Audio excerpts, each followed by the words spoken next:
Greetings, YouTube. I saw a news piece recently about a female fencer. I'm not going to dignify using her name. And she was going to be in a competition with a trans woman. And she refused to engage in the fencing competition with this trans woman. The reason being that because she's a trans woman, that she would have a physical advantage over her.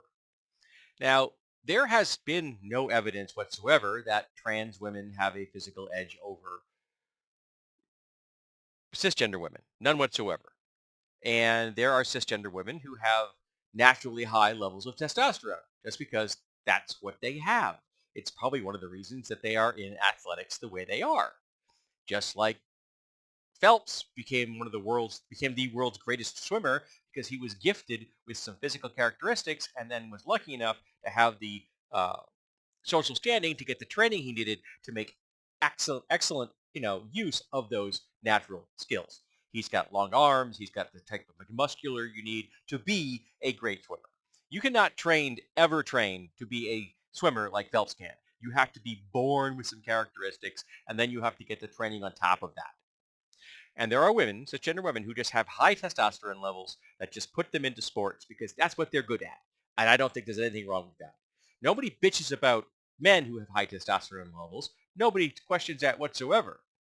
And they, in fact, did actually do genetic screening of athletes for an Olympic test. They actually did a sample and they wanted to get a test to see if they liked doing this thing for all athletes, and they didn't adopt it. Do you know why?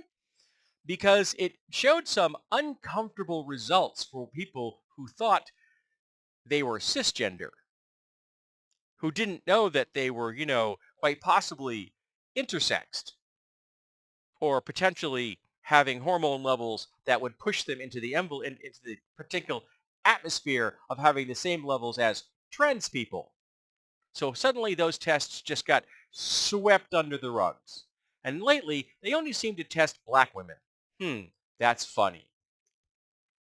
But this fencer refused to fence a trans woman. Now that in and of itself would be an act of transphobia. But what it made it true, absolute gobsmacked his hypocrisy is that this same cisgender fencer had just prior to that engaged in a co-ed fencing match where men and women were pitted against each other, cisgender men and cisgender women, and potentially trans men and women were put up against each other without regard for what the gender of their opponent was. It was co-ed. So she was willing to engage in that, and that was okay. But she's not willing to engage in a fencing match with a trans woman, which to me this makes me think that she figured out that she wants to hop on board the right-wing grift bandwagon. And what better way to do this by making a public spectacle, and now she can get interviewed on all the right-wing media, and she'll be currently being probably asked to become a sports commentator on Fox News or something. Maybe looking to get herself into the Trump administration in some capacity. Maybe RFK Jr. needs an assistant. Who knows? Uh, but yeah, if you're willing to engage in a co-ed fencing competition, you should not even blink if your opponent is either a cisgender woman or a trans woman.